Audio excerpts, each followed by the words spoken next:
معزز خواتین و حضرات، آج کا واقعہ بڑا اہم ترین واقعہ ہے، حضرت انس بن مالک رضی اللہ تعالیٰ عنہ کا۔ جی ہاں، آپ خادم نبی بھی ہیں اور صحابی رسول بھی ہیں۔ حضرت انس بن مالک رضی اللہ تعالیٰ عنہ کی خدمت میں ایک بار آپ کا باغبان، جو آپ کا مالی تھا، وہ آیا اور شکایت کرنے لگا کہ قبلہ بارش نہیں ہو رہی، قحط سالی بڑھتی چلی جا رہی ہے، آپ کچھ کریں کہ بارش ہو جائے۔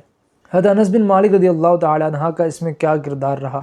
آپ اٹھے، آپ نے وضو فرمایا، وضو فرمانے کے بعد آپ نماز میں مشغول ہو گئے، نماز پڑھنے لگے، اور نماز پڑھنے کے بعد آپ نے سلام پھیر کر اپنے باغبان سے پوچھا کہ کیا اب کچھ آثار آسمان پر نظر آ رہے ہیں؟ اس پر باغبان کا جو جواب تھا، اس نے کہا نہیں قبلہ، ابھی تو کچھ بھی، آسمان بالکل ابرآلود ہے اور کچھ بھی نظر نہیں آ رہا، بالکل کلیئر ہے سب کچھ۔ اس کے بعد آپ دوبارہ نماز میں مشغول ہو گئے، اور اس کے بعد نماز پڑھنے کے بعد پھر دوبارہ آپ نے وہی سوال دہرایا، اور باغبان کا وہی جواب تھا کہ نہیں، بارش نہیں ہو رہی۔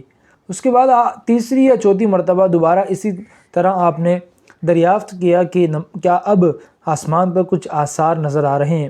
اس پر باغبان کا جو اب جواب تھا وہ تھوڑا مختلف تھا۔ اس نے کہا جی ہاں جناب، اب پرندے کے پر کی طرح کچھ بادلوں پر جو ہے وہ گھٹا چھا رہی ہے اور کچھ بادل آ رہے ہیں۔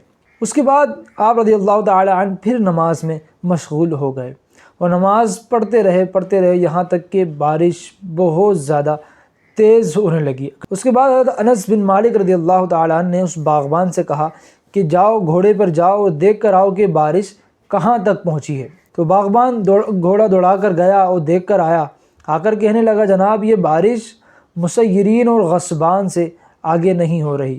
یہ دونوں ان جگہوں کے نام تھے کہ مسیرین اور غصبان، اس سے آگے بارش نہیں ہو رہی اور بارش یہیں تک پہنچی ہے۔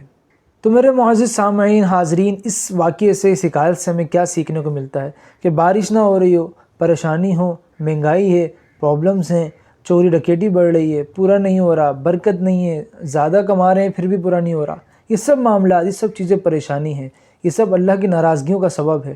ہمیں سب کو رب کو راضی کرنے کی ضرورت ہے۔